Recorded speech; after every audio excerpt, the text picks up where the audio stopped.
Alex, welcome to the show. I'm really happy to have you here. Ended up in New York, and the next thing you know, I dropped out of NYU. This led me to a 20-year career in the trucking business. You know who my biggest investors were? It's my kids. And the sacrifices of not being at the games and not being at the events and being on an airplane all the time. This is not a part-time job. A lot of people, before you even get into this, you need to think about how serious you are in it. When you look at how many people start something versus how many people actually build a successful company, it becomes obvious that this is not an easy path.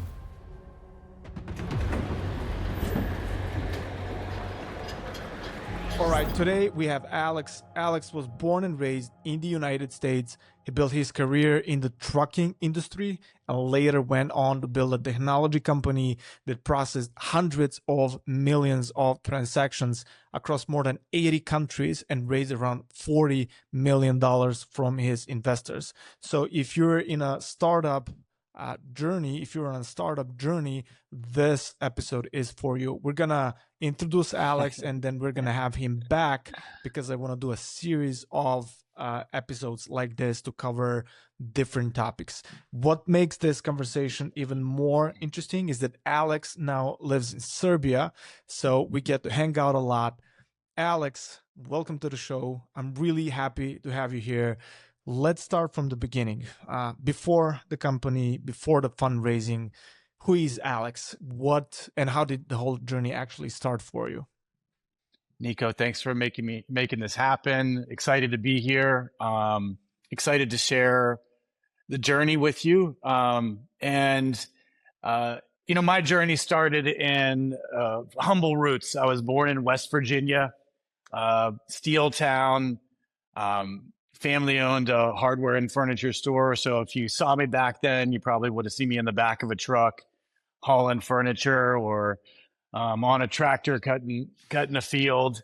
And I ended up in New York and, West Virginia kid in New York.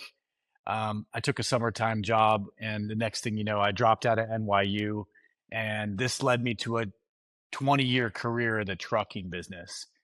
And, as an executive at the third largest trucking company, I'd seen firsthand from the driver's perspective, from the trucking company's perspective, from the customer's perspective, how broken that industry was.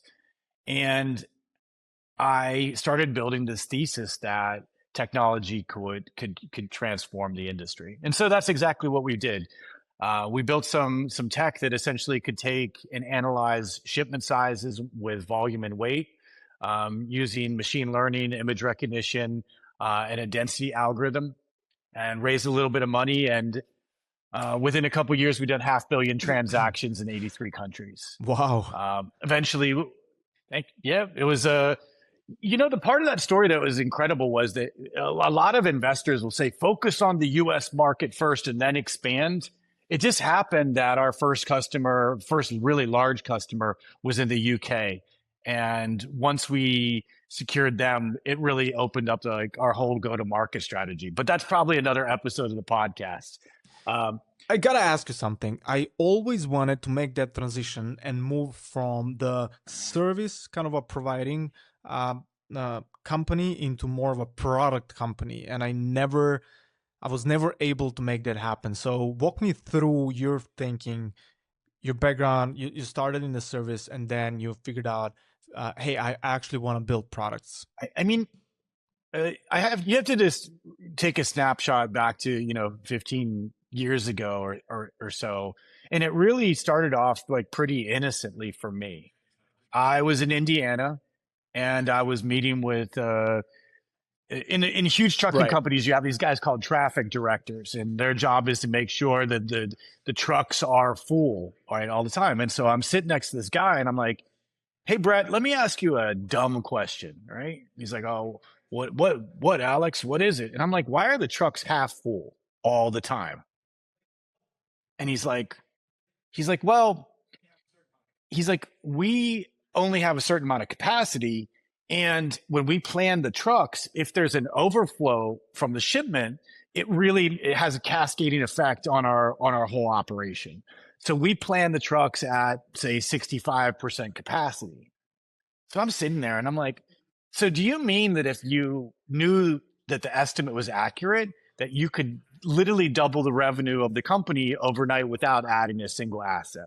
And he's like, well, theoretically, Alex. And all he had to say was theoretically, and I was basically like out the door.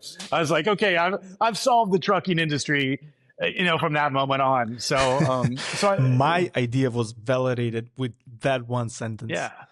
And I mean, it literally started like that. And then, this is kind of probably interesting and topical is like, well, how much are we going to charge for this? And so, it's always really hard when you have a startup to figure out pricing.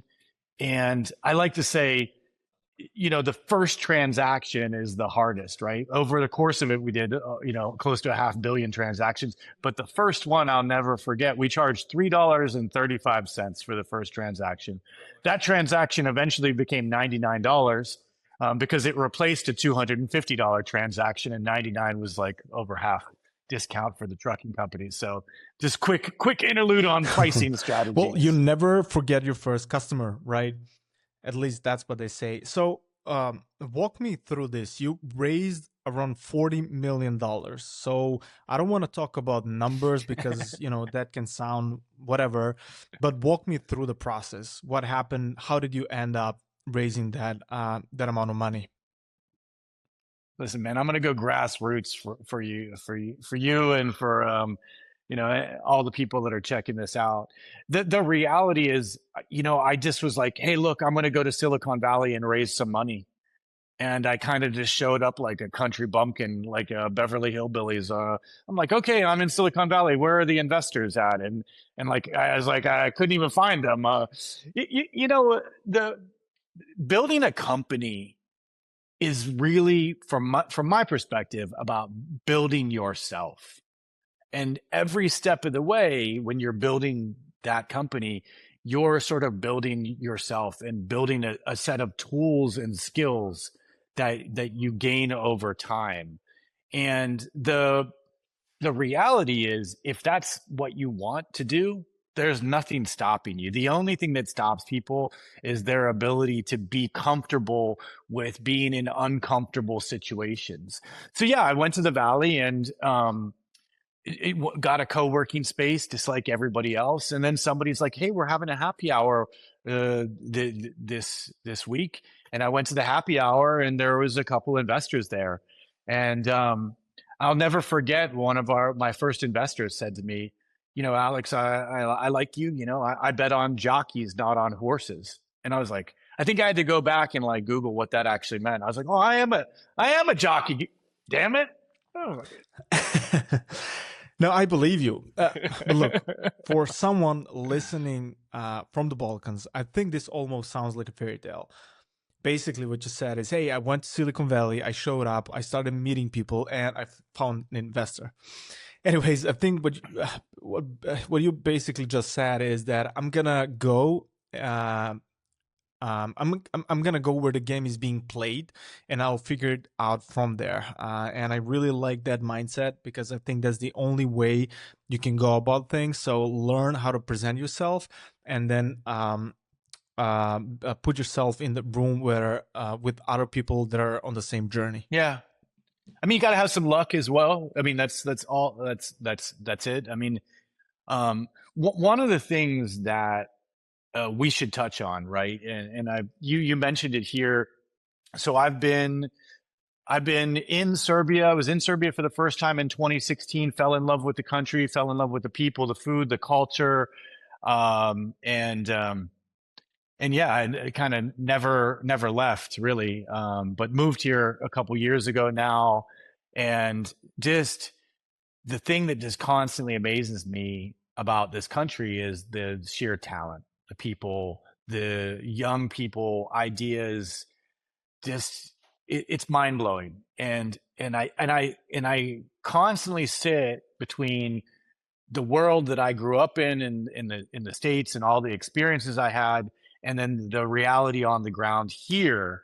And we talked about this. Like, let's try to bring some of those hidden secrets from Silicon Valley to Serbia, so we can help lift more entrepreneurs up, get more companies funded, and bring more great ideas to the world. Um, and to me, yeah, go ahead, go Yeah. ahead, go ahead. Well, I was just gonna say we're really happy to have you here. I think you're doing an amazing job for this country.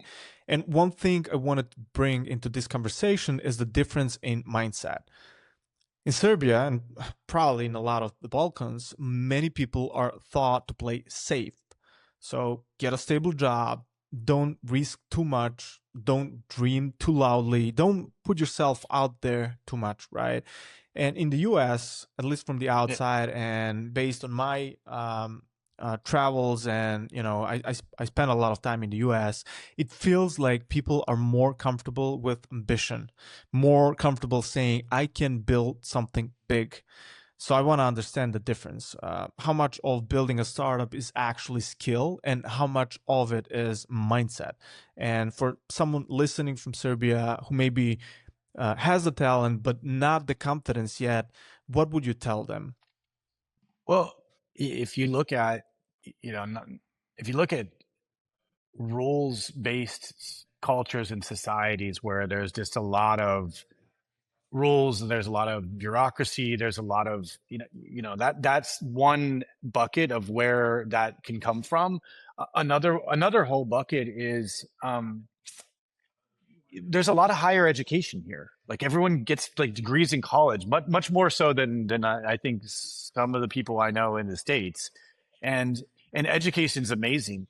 It also kind of teaches you what, a certain way to think about the world. And one of the things I learned right away, I mean, first day I was in one of the top accelerators, and so imagine me, dropout truck driver, West Virginia, like I get in this room, every single person from Facebook or Google or went to Harvard or Stanford.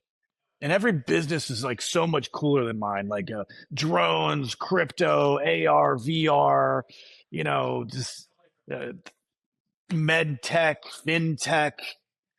I'm like, oh God, I'm like, I felt like the whole time, like someone's just going to tap me on the shoulder and be like, dude, we made a mistake. Actually, you're not actually supposed to be here. Right.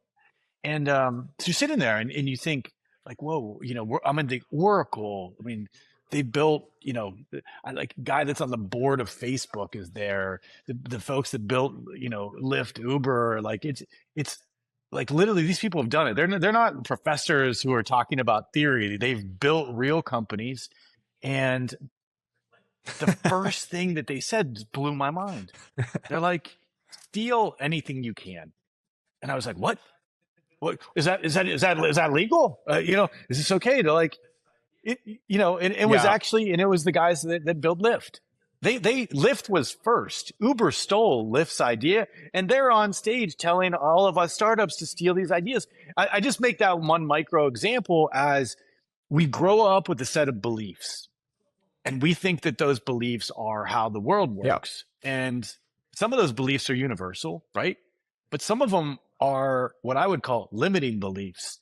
And if you can start to look and press on those limitations in your mind, you can really look at how do Yeah. I do something, right? So we're all taught to kind of in society, like kind of stay with the pack.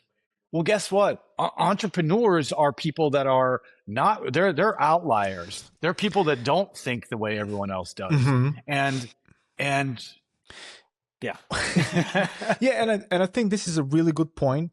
I think that you have to figure out how do you grow personally, and I think that one of the side effects of building something, having a company, running a company, or just being an entrepreneur is actually you get to grow a lot. And people don't talk about it as much as I would like, and that's something that I felt Yeah. as well. I want to talk about that a little more in depth for a second because I don't know if everybody really understands that West Virginia, for the most part, is not a Yeah. place that is known for having highly intelligent entrepreneurs. And we're the home of John Denver country roads. We're the home of coal miners. You know it's not portrayed in America as a place to be proud of. In fact, we kind of have a black stigma, a bit of shame around us. If I'm being very honest, West Virginia. So for most of my life, up until the point when I got to Silicon Valley, if you asked me where I was from, I'd say I'm from Pittsburgh because we were 45 minutes from Pittsburgh. And um, about a couple weeks into the program, the accelerator, Yeah. one of the guys that had sort of taken me under his wing said to me, Alex, you're from West Virginia, man. And I was like, yeah, I know. He's like, no, you're from West Virginia. How many people from West Virginia have even gotten to this point? That is like one of the greatest things about you, improves your character. So start with that.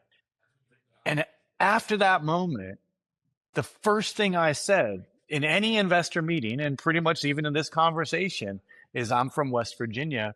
And, I dropped out of school and I'm a truck driver.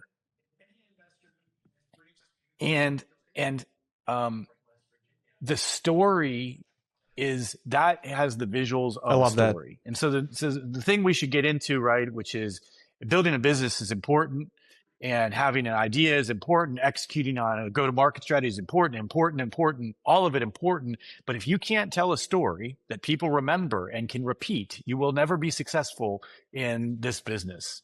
And yeah, and to break that down, I have like a three-part way that I break it down, and it's the hook, which is I make me care about you, and then what are you gonna, what's your idea, and then how are you gonna make that idea happen? How are you gonna make that into a business? This is this is very relatable. When people ask me where I'm from, I would almost always just say Europe. Yeah. And if somebody's cocky or think they know, especially in the US, I would say Eastern Europe. And then maybe after that, I would mention that, hey, I'm from Serbia. Actually, it was almost like I was trying to soften the answer. I didn't want to let them know that I'm from Serbia because of the narrative, whatever processes that I had in my head at the time. But over time, I started to think about it differently. Coming from Serbia and being able to compete internationally on the global market is not something I want to hide. That's something I want to put in front of the people, right? It became central part of the story for me. And I think that connects directly to what you just said. A strong story is not about pretending to be something else. It's about finding the truth and making it memorable. So let's talk about that. When you started raising money, how did you use your story to make investors believe in you? Well, you first of all, let's talk about what is an investor and who are they, so you can kind of get yourself into the right sort of mindset, right? So basic investing categories are angel investors, and these are not professional investors. These are just successful people who have money to invest.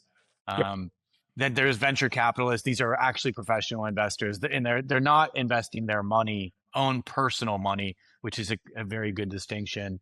And then private equity, which is a little bit different type of investor, looking more at mergers and acquisitions and sort of other things. And then you have family offices. These are people that have so much money they have to have a bunch of people managing their office, and they can also make investments in startups.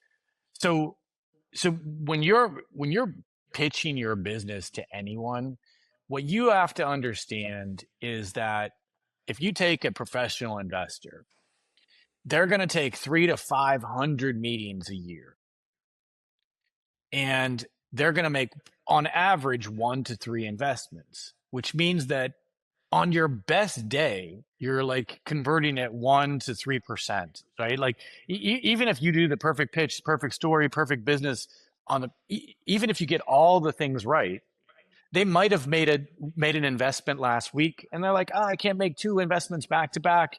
There's a lot of outside factors that you have to understand, and so when you think about that, it becomes a numbers game, right?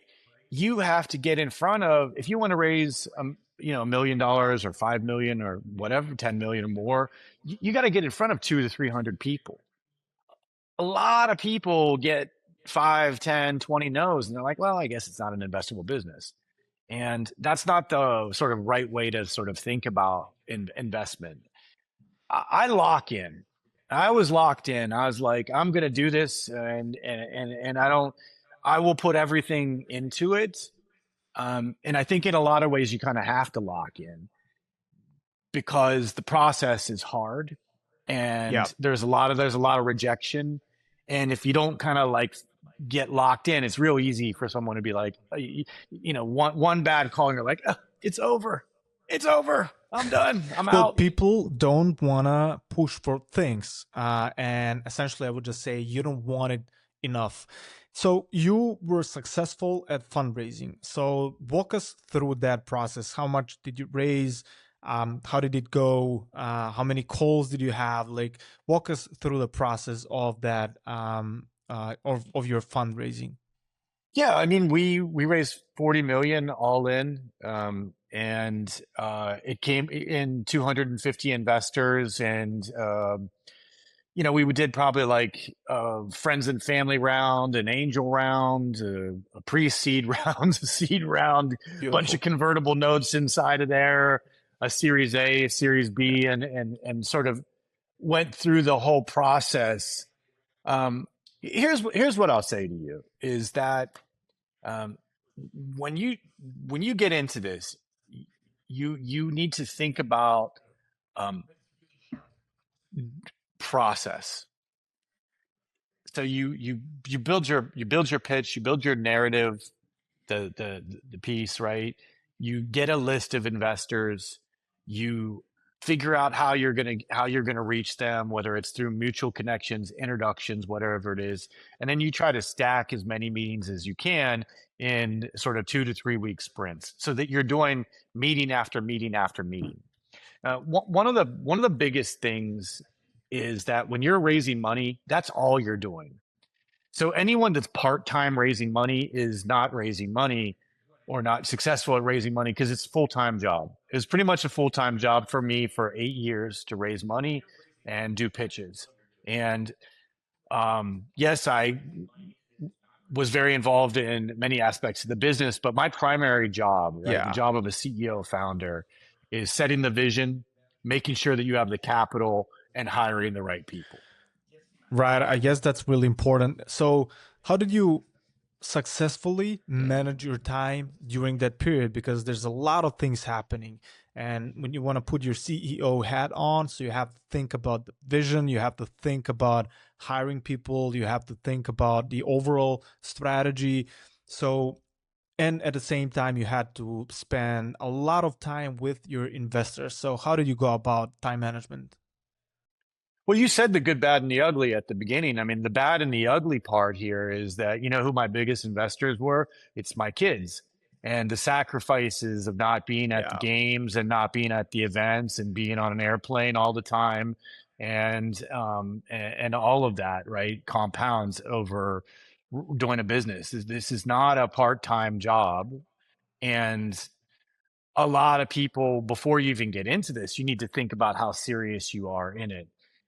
Which getting back to story, in the story about that you tell yourself, because the first thing has nothing to do with the business, right? Yep.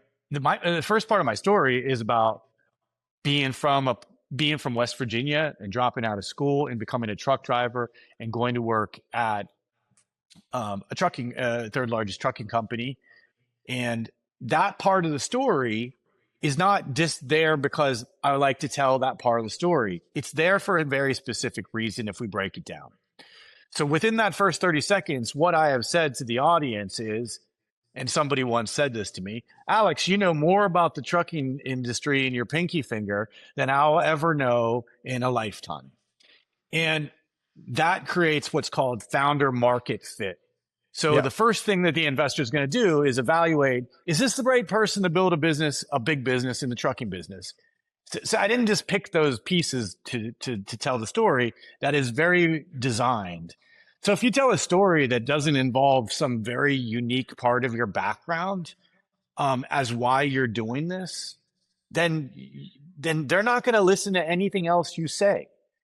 And Nico, I'm going to say something to Go you ahead. about this. So it, it, I work with a lot of founders, and I've done a lot of founder narratives. And one consistent thing tends to happen: people don't want to actually tell the truth. And I think it's about vulnerability. I think they think that the vulnerability about telling the truth is why they sort of make up a story that they think sounds good, but it's not the right story. And the real story is deeper, because anyone who does, you go get a regular job and you don't have to deal with any of this stuff. And you're done at 5 o'clock and you got weekends and a bunch of weeks of vacation. Don't do this if you don't have something burning inside of you to do it. It's not, you will not, the problem is people read a TechCrunch article and they think it's easy, and it's not. Yeah, and Yeah. look, the numbers are brutal. When you look at how many people start something versus how many people actually build a successful company, it becomes obvious that this is not an easy path. And I think that's why people need to be honest with themselves. Not every business needs to be $1 billion company. Not every founder needs to raise venture capital. But if you choose that path, you just have to be ready for what's coming, and you have to understand the journey, right? So you have to accept that you have to play the game. You need to understand the odds, understand the sacrifices, and then make a clear decision. Am I really willing to do this or not? Yeah. I'm also a big believer that not every business has to be $1 billion business Oh, or whatever. 100%. There's a lot Yeah. of entrepreneurs out there building amazing businesses that end up selling for 25, 50, $100 million, and they have great outcomes. And there's definitely a market for that, more and more. Um, but just getting into it, really, it's really important to put yourself out there for people. And I know that's really hard, um, because, like I said before, they're taking 300 to 500 meetings a year. If you Yeah. don't pop in that first 30 seconds, and a good way to test this is tell the intro or tell the pitch to your friend, and then ask them in a day, in a 24 hours or a week, Yeah. tell me the pitch back. Because the greatest stories I've ever heard from the insane investors that have built big companies, I can word for word tell their pitch back 7, 10 years later, and I haven't even thought about it in years. I'm like, oh yeah, that story, oh, that's a great story, because that's how freaking good the story is. The investor has to be like, oh, I just met with Nico. I just met with this entrepreneur. Oh, he's from Serbia. He's killing it. This is what he has to be, or he or she has to be able to repeat that story Yeah. right after the Hmm. call. Hmm. So the story has to be super simple. And I think that people tend to overcomplicate their story and their pitch deck because they're Yeah. afraid that their idea is simple, that people are not going to like it. So typically you would have overcomplicated pitch deck where people actually want to hear simple ideas because they can believe, they can understand simple ideas, and they're willing to invest in simple ideas. I always say, if I can't explain this to my brother in West Virginia, it's not a good story, right? Because I gotta be able to explain that to him, and most of the time he's out cutting wood with chainsaws and on his truck. So um, the the other piece that you're kind of getting into is that stories and storytelling is not about the author. It's about the audience. It is not your life story, and it is not every detail in the first. You're not vomiting on these people. You want to give them something that can get them excited, right? You need to separate yourself from the pack, because Yeah. Raising money is dating, right? You meet with someone, it's the first date. You're not closing for a check, you're closing for another meeting, right? Because they're going to introduce you to, generally in a venture fund, they will be like, if we were in a venture fund and I met someone cool, I'd be like, Nico, you got to meet these people, and you're going to sanity check what I think about the business. And if you think it's cool, then we bring it to the fund, and the fund makes an investment decision based on, how based on if everybody's in alignment. And some funds even have a unanimous voting decision on making investments. So it's a process for sure. And all that process starts is making sure that you emotionally hook them in the first 30 seconds. Well, I know that you're a really good storyteller, and I wanted to ask, is there a framework or a secret sauce to actually building that kind of story? Mm. Do you watch Star Wars? Uh, uh, Not really, but I know enough at this point, so just break it down for me. Okay. Well, the hero narrative, which you can, check it out, is the format that I go back to over and over and over, which is, there is there is a guy, he's living a happy life. He's faced with some insane problem. He doesn't know how to solve it. He meets Obi-Wan Kenobi, the mentor, right?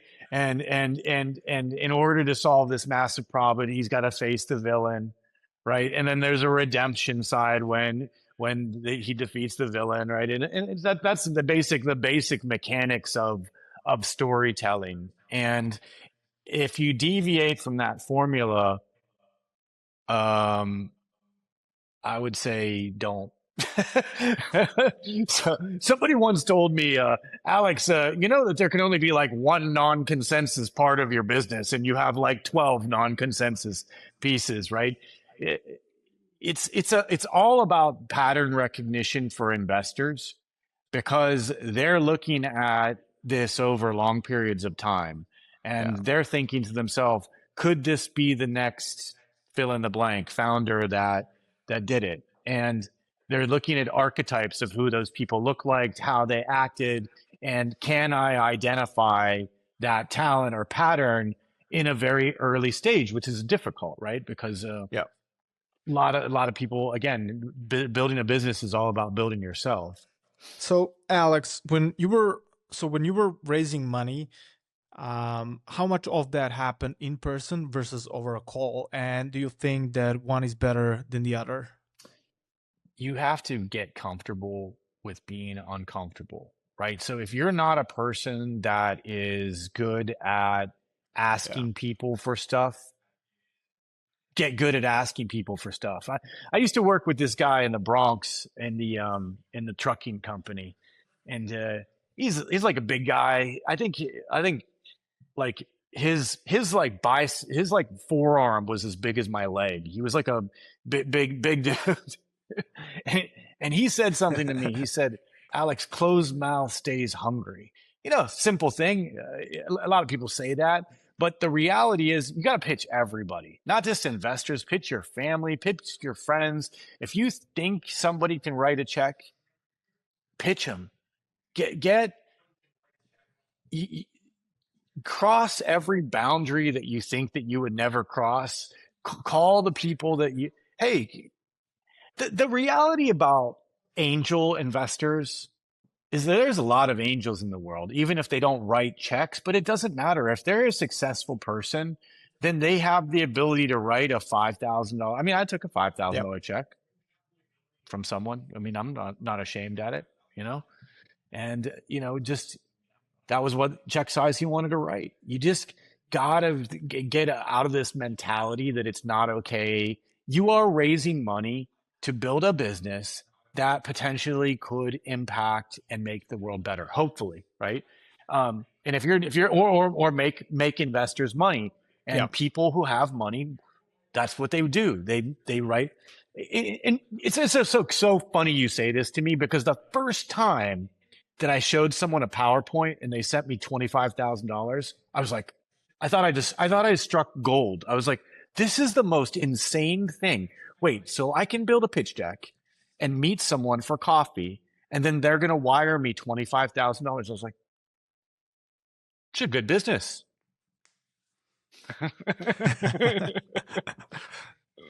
Only in the States. I don't think so. I think it happens here Yeah, as well, well. But yeah, look, I think it's happening here as well, but the scale is just different. And it's not just the Balkans, I think it's in Europe. Raising money in Europe is definitely a lot different than raising money in the States. So I really hope that people here start backing founders more often, and that people actually realize, hey, I can have different assets and I can invest in different things outside of the real estate. So hopefully we're going to have that one day. Okay, so moving on, how long did the fundraising, what was the timeline like for you to kind of raise those $40 million? I mean, like I said, we never stopped fundraising the entire time. I remember when we raised, I went out to raise 10 million for the Series A. We ended up raising 14. We were Wow. hot at the hot. Actually, had Google wanting to put in 8 mil. We couldn't fit it into the round. But I remember the guy that led the Series A round. He said, "Do you know what we're going to do the day after we close this round?" And I said, "Well, we're going to grow the business." He's like, "No, we're going to We're going to write the Series B pitch deck. Right? We're going to start raising the next round." And our business needed the capital. It was, I think, and and what I'll say about this is that right now the beauty of where we are in the journey of entrepreneurs and raising capital is you have legal docs available on the Y Combinator website that you can literally download. You can start a Delaware C Corp on Clerky or LegalZoom for a couple $100, and you can legally take investment into your company like probably this within an hour. It's that easy. And um, just to kind of give a quick, what is for folks that are new to this. So you have equity rounds and you have convertible notes, right? An equity round is when someone prices the company.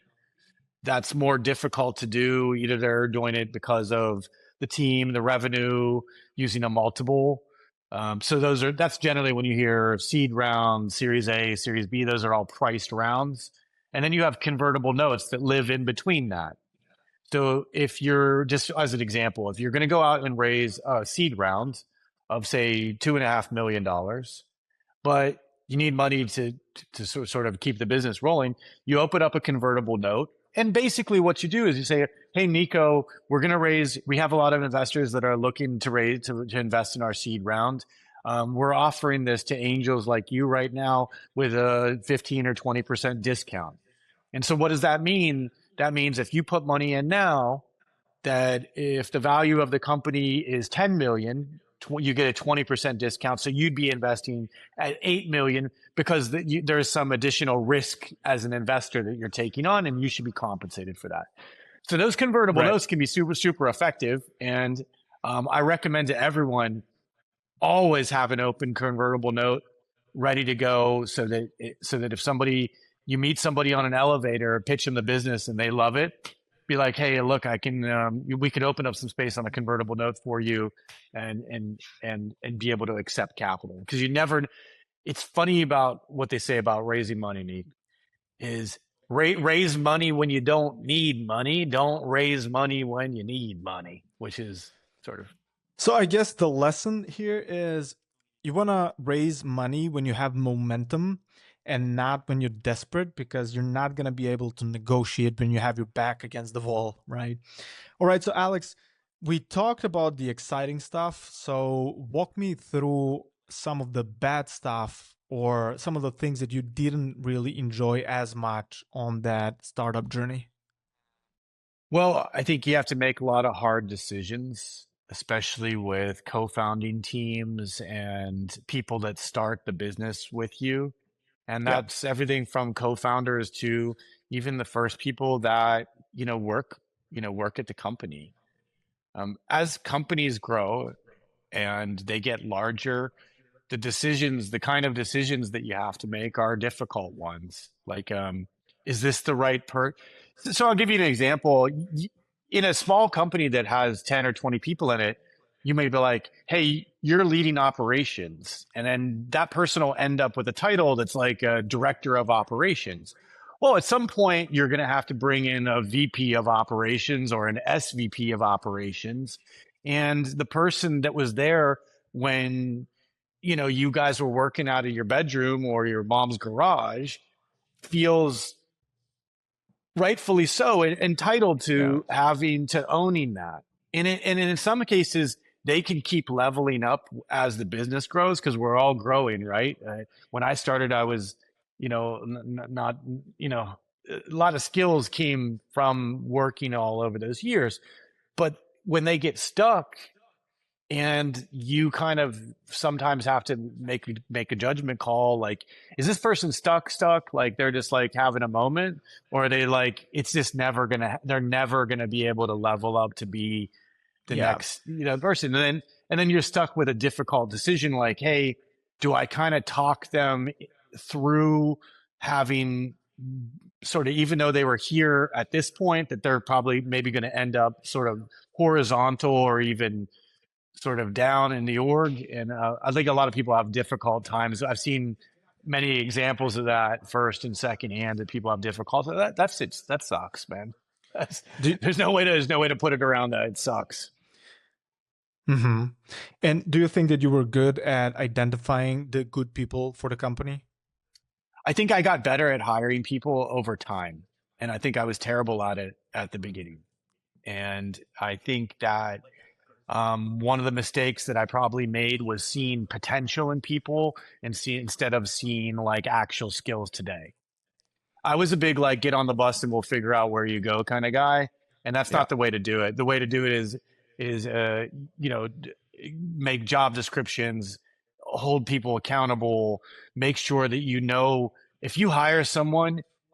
I will give you just a quick tip on this one. If you hire someone, make sure that they know exactly what their role is, how that role is being measured, and set a meeting with them. Actually, set a meeting with them 90 days. Inside the meeting, put the agreed KPIs or whatever goals were. And in 90 days, when you have that meeting, Yeah. already established the decision that you are going to make in 90 days before you get there. Because here's what happened in 90 days. They're like, well, that thing that we talked about that was going to happen, it didn't happen as fast, and that's why I didn't meet the thing. It's literally a 0 or 1. It's a binary answer here. Sorry, you didn't meet the goals, and that's the end of Yeah. it. What ends up happening? There's a saying: "I never fired someone too late, or too early." I guess I never So fired how, someone too early. right. And I think it's not about hire fast and fire faster. I think it's actually setting clear expectations, having a really solid job descriptions that people can easily understand. Yeah, to kind of introduce the measurement, the KPIs and things like that. And it just makes everybody's lives a lot easier. Well, you have to understand one thing. The minute you take investment from somebody, the first check that you ever take from them, the company is no longer yours. And Yeah. it is no longer your company. Someone else owns that company. You might have a substantial chunk of equity, but it is not your company. And literally your job as a founder of the company is you have a literal job, and this is actually a legal job, to have a fiduciary responsibility to the investors. What is a fiduciary responsibility entails? It entails making the decisions that are best for investors. Yep. And So if if it you're, means, yeah, oh, go ahead. yeah, no, go ahead. I think you're about to say it, anyways. Yeah, I was gonna say that at the end of the day, we have to act responsibly, right? And we have to put our business needs in front of everybody else. And if that means that, hey, this is not gonna work out, look, it's better to have that conversation sooner than Yeah, I later. mean, Am I right? um, two points I want to make in this category, because I think you're trying to, I think you're touching on like what are some of the things and what are some of the tough calls. I call them 51-49 decisions, meaning there's no right answer. You're living in this like could be this one, could be that one. Those are the decisions you should be making, not ones that are like slam dunks. That's the decisions that should be delegated inside an organization. If it's an easy call, make it. You don't need me for it. Um, when when you think about building a company and managing people, the big failure that I had, and what was embarrassing for me, was that I was not numbers oriented at the beginning. I was vision and product and sort of like feel good, like this is our family, work fam. No, no, no, no, no. That's fine for lifestyle businesses. That's the way. Honestly, that's the way lifestyle businesses Yeah. should be. They should be more like a family. But when you're taking investors' money and you are on a mission to build a company, that does no longer apply. What applies is being into the numbers and understanding that not only you have to lead from a place where you're speaking in numbers, but the people that you're selecting have to have fundamental understanding. It's so easy to walk into a company and be like, how do you how do you measure success? That's basically what you hear when you walk into most companies. How do you guys measure success? What number? What are the drivers to the business? What are the levers of the business? How do you guys how much does it cost you to acquire a customer? These are basic questions that if I was just getting sliced up in Yeah. meetings, like doused by 1,000 cuts, and I literally had to be like, okay, what do they mean when they say speak in numbers? What is wrong? And I at that point I had a big head count. So not only did I not do it, I had hired a bunch of people that didn't speak in numbers either. And our business was massively driven by conversion rates and numbers. And it was painful, man. Yeah, and I think there's a fine line here. Numbers are extremely important, but numbers alone don't make good decisions. You need to understand what the numbers are actually telling you, because it's also possible to make bad decisions when you have all of the numbers in front of you, right? So, yeah, measure the business, understand the levers, Well, know your conversion rates, acquisition costs, margins, targets, things like that. But then you also need good judgment. And the real skill is not having all the numbers, it's knowing what numbers matter and what decisions they should lead to. Sto posto, bro. That's the problem, right? The first way, for me, I don't know if this is everyone else. First thing we did when say speaking numbers, we started measuring everything. I'm like, the smoke breaks right now are 12 and a half minutes long. I'm like, we don't need to measure that. It a lot of for an early stage investor, what they're looking at when you might think, and I thought the same thing, that they really cared about my business, they cared about my product. What they cared about was the way that I thought about things, and they would listen. They're listening for clues. Like, does does this person have a fundamental understanding of their go to market motion? Do they understand like how to get customers, how much customer acquisition costs? What do they understand that? And you can't just be measuring everything, and you can't be black and white. You have to understand what are the biggest things to measure. Some numbers, no matter how much money or time or effort you put into them, you will get marginal returns in. And those are not the numbers to measure, right? If your conversion rate's always 22%, and even if you put 10 million into it, it turns into 23.5%, that's not a great investment. But there are certain numbers that really do matter in the business, and measuring those is important. The the other thing, just point two here, is that a guy taught me it's not about the number. And I was like, what do you mean? You guys always say that like 30% month over month growth, 300% year over year. How do you get to a billion? 300, 300, 200, 200, 200. That's a billion. Yeah. 200% growth year over year. So it's three. So he said, like, look, I'm on 20 boards right now. So to me, it's not about whether the number on your spreadsheet is 5,000, 50,000, 500,000, 5 million. What matters is last month, what did you tell me it was going to be? And what is the deviation from that number now? Because that proves to me that you can build a predictable business. So, Alex, what happened next? You had some really good momentum, and you raised a lot of money. So, what happened next?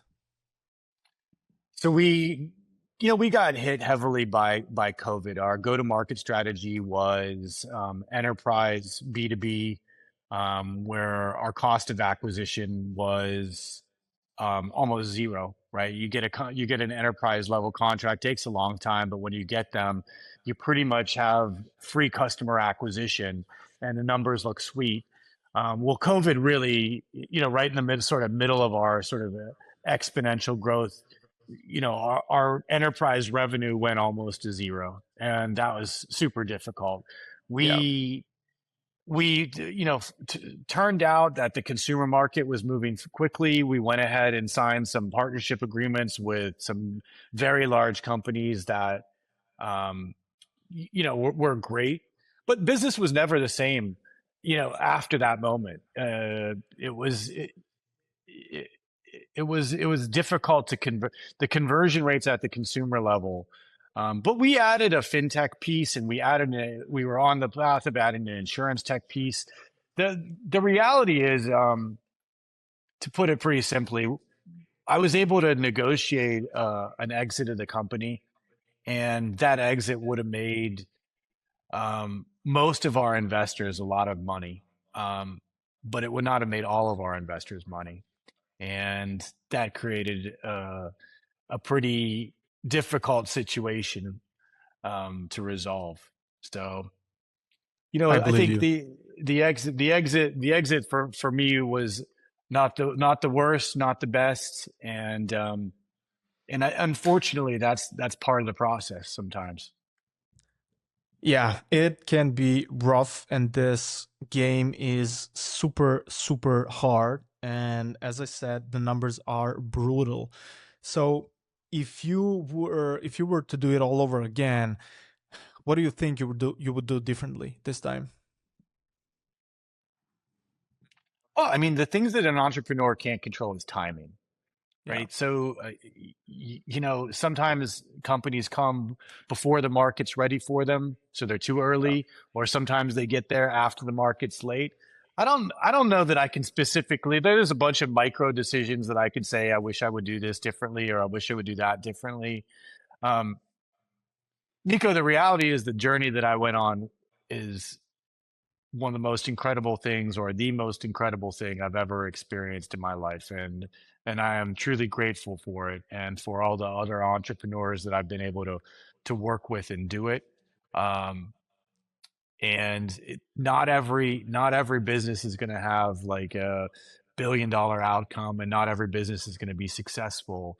So if you just go at it and you look at doing the best that you can every day, I think that's the best outcome that you can have. Obviously, compensation, money are all important things. But yeah, it didn't turn out too bad for me after all. And that's exactly why I wanted to have this conversation. The goal of the series is to really talk about what happens in between, not just the success stories, but the actual middle part, all of the rejections, the pressure, the mistakes, the good and the bad decisions, because that is where the real story is. Alex, thank you so much for your time. I really enjoyed this conversation, and I think this is just the beginning. Yeah. Uh, I, there's a thing, a kindred spirit you can see in another entrepreneur's eyes sometimes, that that it's a shared feeling, and I think that's the reason why. we do what we do, which is it's the responsibility of going through everything that I went through is to help the next generation of entrepreneurs out there and make things happen for them.